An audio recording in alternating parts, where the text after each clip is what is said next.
ഇന്നൊരു ചെറിയ വ്ളോഗാണ്. പിള്ളേരോടൊക്കെ യാത്ര പറഞ്ഞ് ഞാനും ബെബും ഇന്ന് റെസ്റ്റോറൻറ്റിന്റെ കൂടെ ട്രക്കിൽ പോകാന്ന് വിചാരിച്ചു. അപ്പൊ ആയിക്കൂടി നമുക്ക് സമാധാനം കിട്ടുന്നത് നമ്മുടെ ട്രിപ്പിന് പോകുമ്പോഴാണ്. അപ്പൊ ഈ വള്ളി കൂടെ കയറി വന്നു. അങ്ങനെ നമ്മുടെ ഫസ്റ്റ് ഡെലിവറി സ്പോട്ടിൽ എത്തി നമ്മള്. അപ്പോൾ ഇവിടെ നമുക്ക് ആക്ച്വലി ഇവിടെ ട്രെയിലർ ഡ്രോപ്പ് ആണ്. ട്രെയിലർ ഡ്രോപ്പ് ചെയ്യുന്ന ഒരു വിഷ്വൽസ് ആണ് ഇതെല്ലാം. അങ്ങനെ നമ്മൾ ഇത് ട്രെയിലർ ഡ്രോപ്പ് ചെയ്തിട്ട് നമ്മുടെ ബോക്ടെയിൽ, അതായത് ട്രക്ക് മാത്രമായിട്ടുള്ള ഒരു ഇതിനെ പറയുന്നതാണ് ബോക്ടെയിൽ. അപ്പൊ അതായിട്ട് നമ്മൾ അടുത്ത സ്പോട്ടിലേക്ക് പോയി നമ്മൾ അടുത്ത ട്രെയിലർ നമ്മൾ അവിടെ നിന്ന് ഹുക്ക് ചെയ്യാണ്.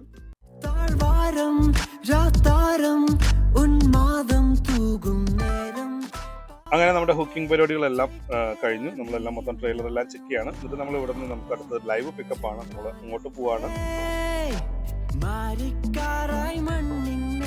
കാര്യടക്കെ തല്ലുപിടുത്തൊക്കെ ആണെങ്കിലും ചെയ്യണ പണിയൊക്കെ കണ്ടപ്പോൾ എനിക്ക് ചെറിയ സങ്കടമൊക്കെ വന്നു കേട്ടോ. ഞങ്ങൾ വരുന്നത് പ്രമാണിച്ച് പക്ഷേ ഫുഡൊക്കെ മേടിച്ചു വെച്ചായിരുന്നു. ഞാനും ബെബുക്ക് അതൊക്കെ കഴിച്ച് അടിച്ചു പൊളിച്ചു. അപ്പൊ ഈ ഗ്യാപ്പിൽ നമ്മൾ നമ്മുടെ പിക്കപ്പ് എല്ലാം നമ്മളെല്ലാം എടുത്തു. നമ്മുടെ ഹോം ടെർമിനലിലേക്ക് നമ്മൾ തിരിച്ചു പോവാണ്. ട്രക്ക് എന്ന് പറഞ്ഞാൽ ബെബുവിന് നല്ല പ്രാന്ത. അതാണ് പുള്ളി ശരിക്കും എൻജോയ് ചെയ്തു. എല്ലാം കഴിഞ്ഞ് കാറി കയറിയപ്പോ ചെറുക്കന് വീണ്ടും ട്രക്കിൽ പോണെന്നാ പറയാ. എന്റെ സങ്കടം, ട്രക്കിൽ പോണോ?